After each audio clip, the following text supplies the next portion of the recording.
welcome to Would I Lie to You, the show that tests our panellists' ability to lie. On Lee Mack's team tonight, we have a rock star physicist, which means he can throw a TV out of a window whilst calculating its speed of trajectory. From Wonders of the Solar System is Professor Brian Cox.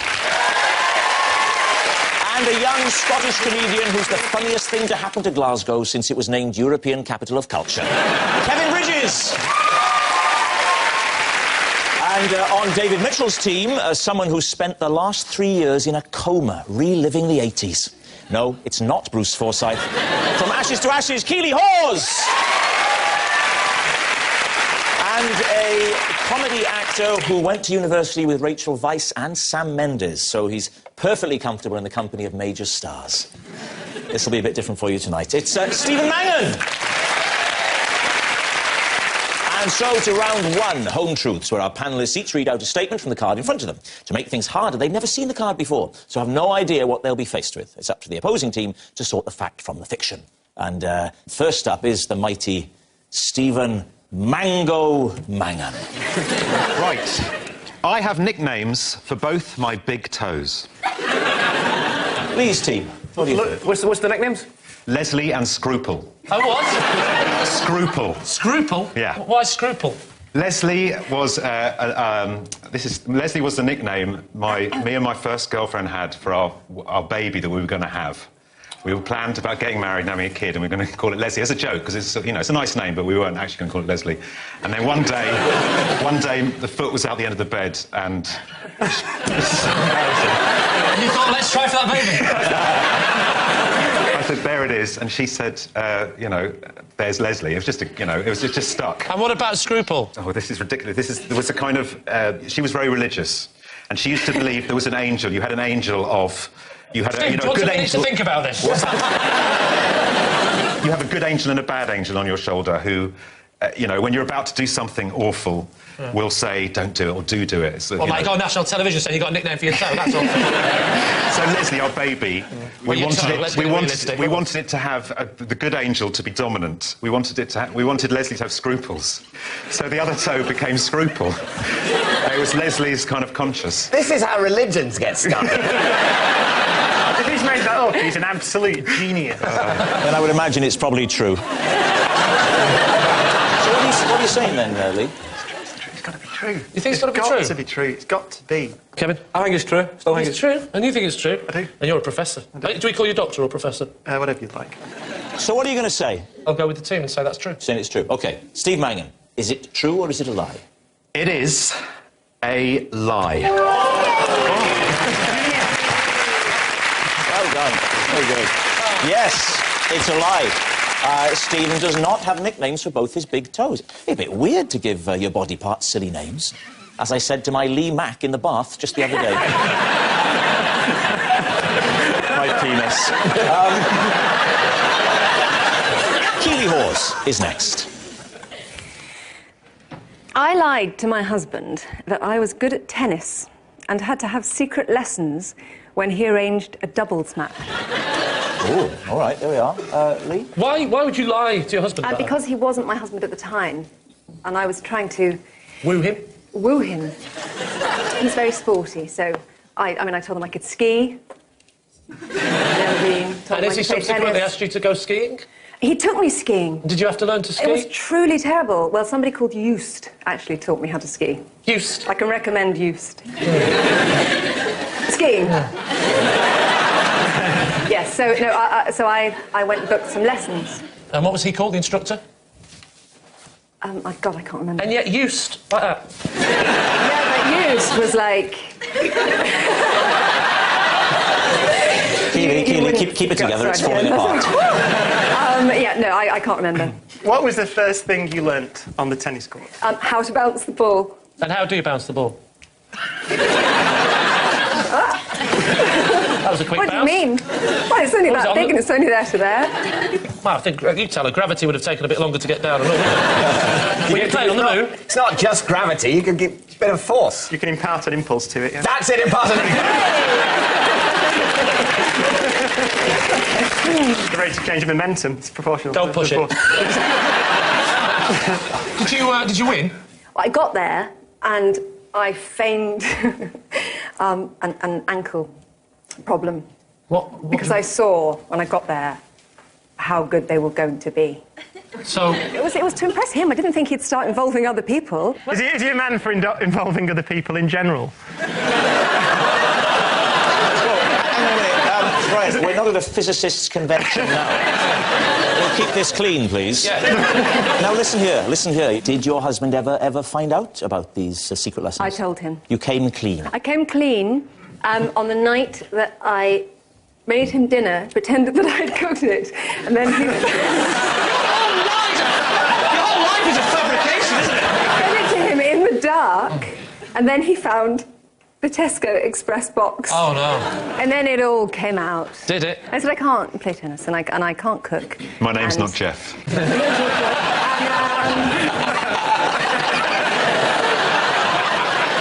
So what are you going to say, Lee? Truth or lie? True or lie? I think it's true. I You think it's I true? believe that. What do we think? True. I'll have to go with the team then. I'll say that. So you're saying it's true? Oh, all right. Keely, truth or lie? It's absolutely true. Well done, Steve. I was doubting that one. Nice work. Yes, it's true. Keely did lie to her husband that she was good at tennis, and she did have to have secret lessons when he arranged a doubles match. I had a relationship go wrong because I couldn't play tennis. Looking back, I should never have told that bloke I was Sue Barker. Kevin, you're next. I once accidentally bought a horse. Sorry? You bought a what? A horse. A horse. Sorry, I missed the S. You claim that you once accidentally bought a horse. Am I right? You're right. Right, fine. We're all clear. Under what circumstances? What do you think you were buying? I never thought I was buying anything. I thought I was renting.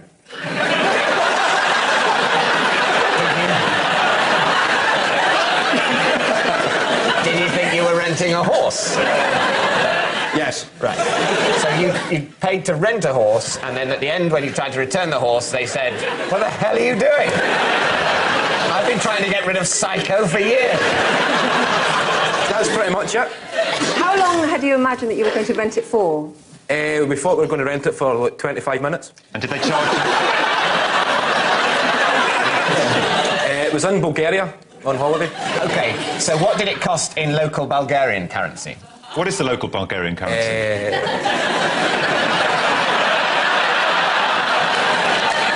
It was. We're going to It was lose. 200 lev. Lev, L-E-V. I don't know how you pronounce it, but lev. 200 lev. And 200 how Bulgarian. much is that in sterling, roughly? Roughly, I At think the it's time. But at the time, I think it was at £90.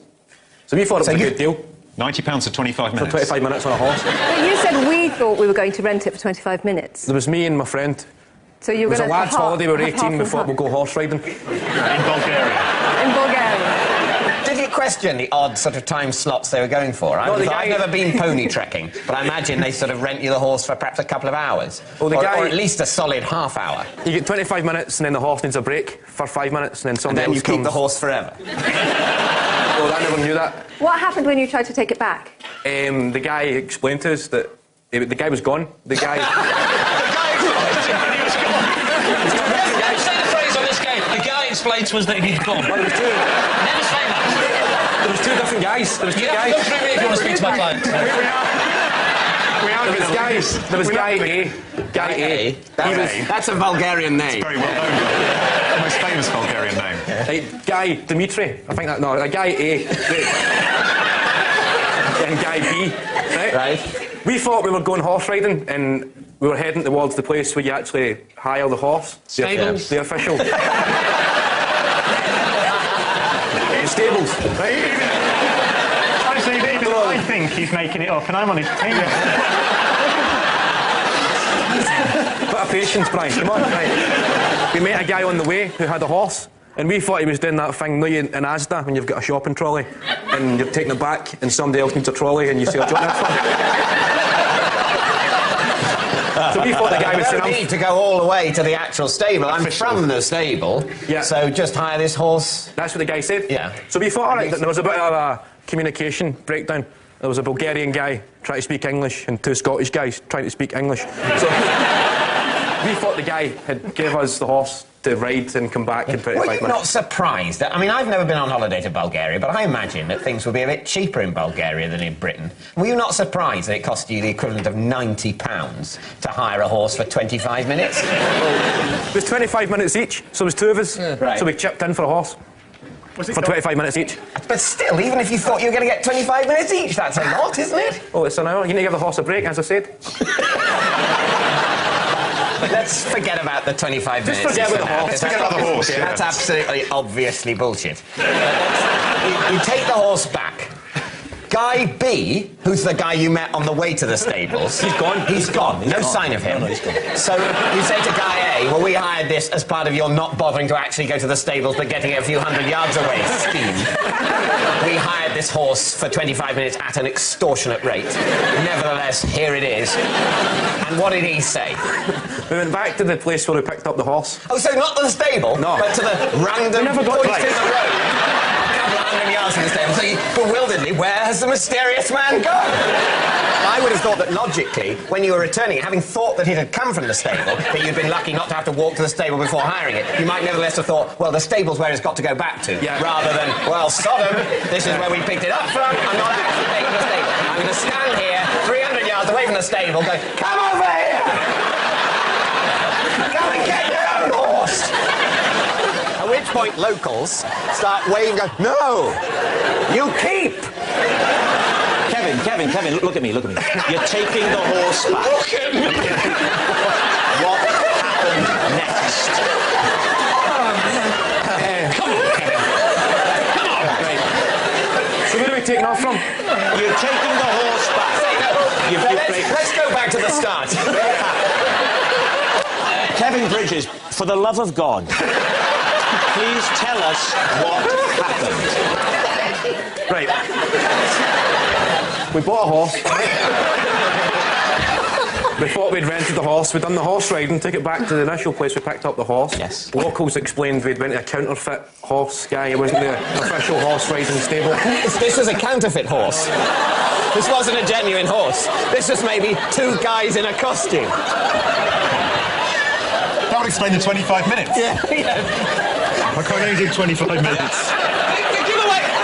The giveaway was after 25 minutes, I won't win. Right, let's crack on, lads. So, David's team, what do you think? Truth or lie? I mean, the trouble with this game is it plays tricks with your mind. But I don't think it's true. You don't really. It's got to be, hasn't It's it? got to be a lie. Got to be a lie. Yeah. Saying it's a lie. Right, so here we go. This it really is. Here's the moment. This is more than any other episode I've done of this show. This is the moment we've been waiting for. Kevin Bridges, is it true or is it a lie? It's true.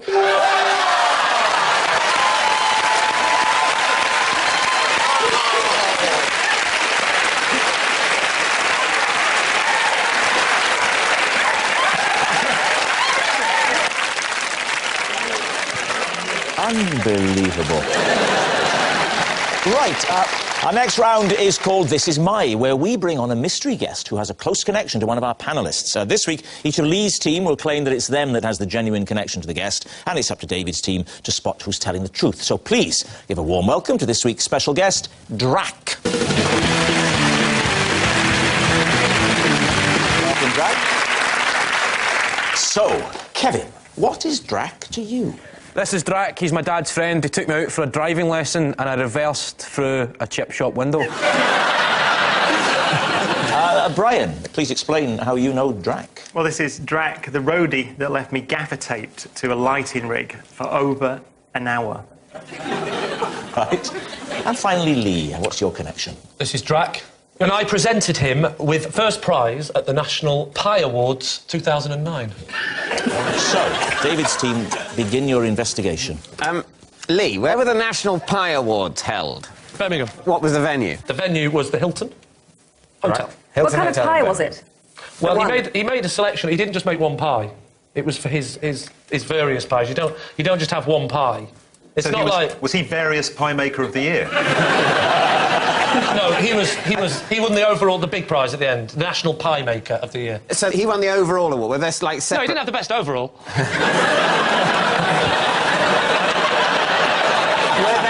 What were the separate awards? Were there like apple pie, steak and kidney pie, and then Drac won the big, you know, like best film, best pie. You don't just have one pie, you have to have, I think, two or three pies. I think we understand that you have to demonstrate the ability to reproduce the pie. Otherwise, if it literally is just one pie, and as soon as the judges have tasted it, well, what does it matter? That was a pie, that pie's gone. It was two or three pies he'd produced that year, but I Two or three. I think he wants to up production, actually. Yeah. They've done the pie tasting and judging on another occasion. Yeah, they'd voted on it. People had voted on it, and it was like a pop chart. It's a pie chart. He brought... It was... you like the pie chart, Gav, didn't you? I thought you'd like it. Did you announce then the winner is Drac, or did you say his full name, which is... I said the winner is Drac. What about Brian and... Brian gaffer taped to a lighting rig. For how long? Over an hour. Over an hour. Why, may I ask, were you gaffer taped to a lighting rig in the first place? I was the youngest member of the band, and I was probably not behaving in a way deemed appropriate for a member of a band in the presence of road crew. What were you doing? I don't remember. I think I was just being a general, you know... How did you get down? Pain. Well, they had to get me down because it's a lighting rig. It was like one of Wait a minute. Drac, on his own, around you because you were doing something you shouldn't be doing, like maths homework. He carried you up a ladder to a lighting rig 20 metres above the stage, and then he gaffered you round. He was the tour manager, actually. So he ordered the rest of the crew to put me on the ground, gaffer me up into a ball, put a harness on, and then attach me to lighting rig at the Hammersmith Odeon and left me there for over an hour. Was that when you wrote Things Can Only Get Better?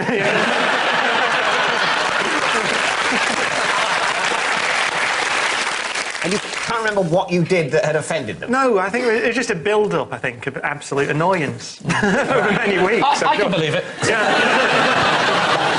OK, so Kevin Bridges, it was something to do with the car. Well, yes, he's a friend of your dad's and he took you on a driving lesson. Yeah. And you ended up reversing through a chip shop window. Yeah. His name's Duncan.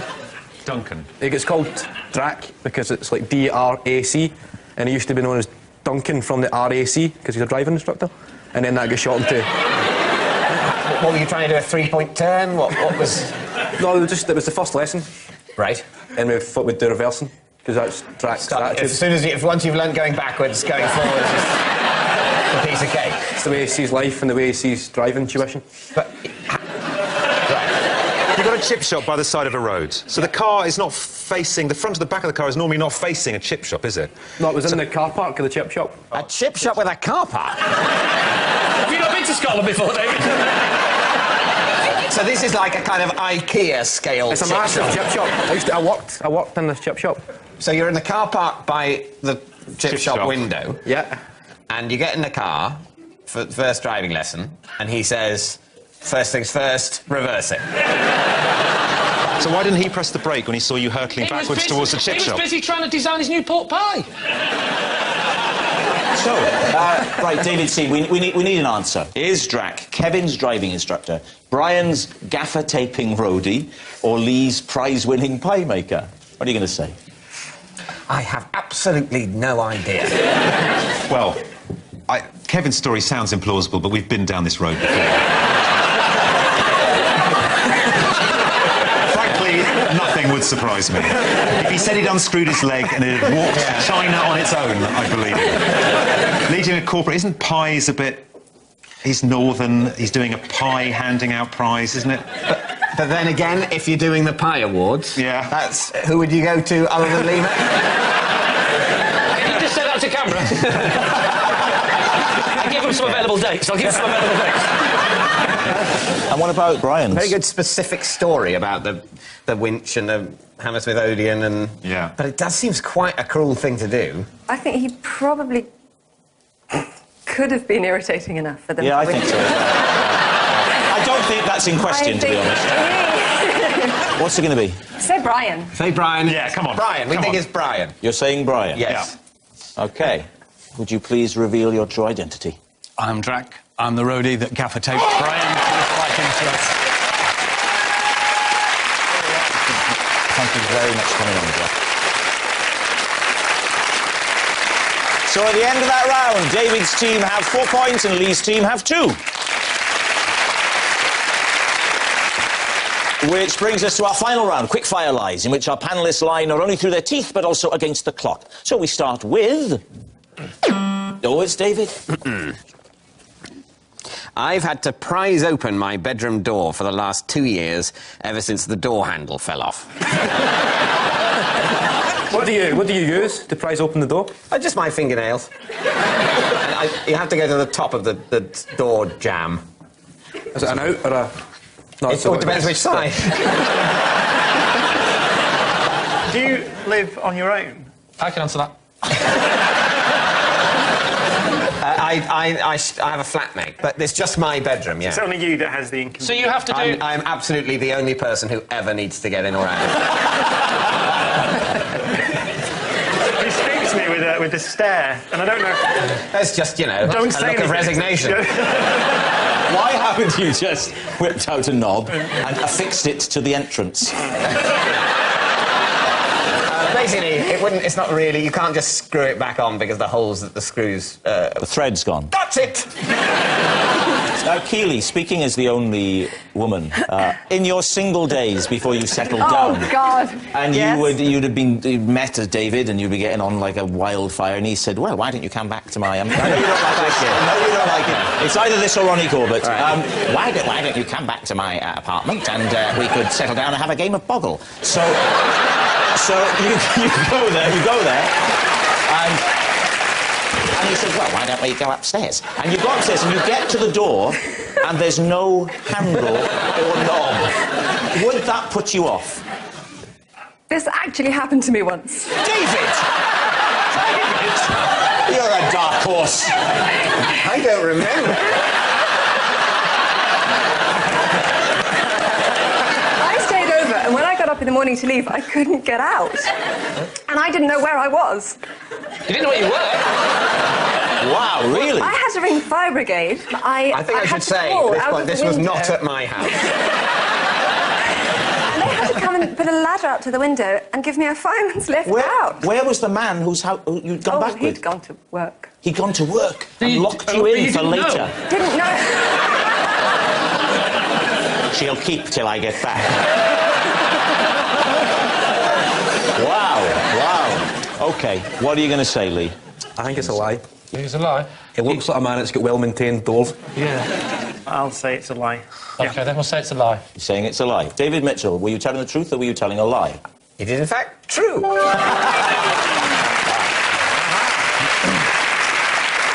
Yes, it's true. David has had to prise open his bedroom door for the last 2 years, ever since the door handle fell off. And next... it's Lee. Possession. All right, take out the box, pop it on the desk, and read the card. It's a set of children's cutlery. This is the children's cutlery I used when I went on a special diet. It helped to make the portions on my plate seem bigger. David's team, do you believe that? So, Lee, how long did you use the cutlery for, then? Well, if it was a big meal, 10 minutes. In terms of weeks or months? Nothing was that big. How long was the period of your life for which you used children's cutlery in order to lose weight? Swallow. I know it doesn't take you that long to invent 6 months. 6 months. Did you sort of take them, if you were going to a restaurant, did you take them with you? No, I think you're mixing it with a lunatic. You know, it's not a great... I mean, Keely, would you really want that on a date if I said, so, how did the tennis go, love? I could take it into the bedroom and go, you don't think it's big? Look at it against this. And that's a salad fork, let me tell you.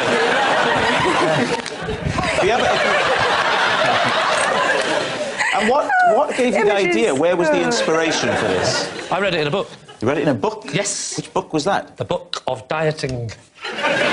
The book of dieting. No, it was a Big book of stupid dieting. Right, David, what do you It's a think? lie. It's a lie. Keely, are you in agreement with the rest I of think it? that's a lie. So you're saying no. OK. Lee Mack, were you telling the truth there? It was a lie. What a shock. It was a lie. Lee did not go on a diet which involved using children's cutlery for every meal to make his portions seem bigger. Oh, that noise signals time is up, and I can reveal that David's team has triumphed by 7 points to 4. But of course, it's not just a team game, and my individual liar of the week this week is Kevin Bridges. Yes, a fine achievement for a young man of 24. As a Glaswegian, he can look back on that with satisfaction for the rest of his life. Another 10 years. Good night. The laughs keep coming with Mitchell and Webb over on BBC Two now. Here on BBC One, Euro Millions and the Millionaire Raffle on the National Lottery draws. And then it's tonight's film, a clever thriller called The Lookout, in 10 minutes.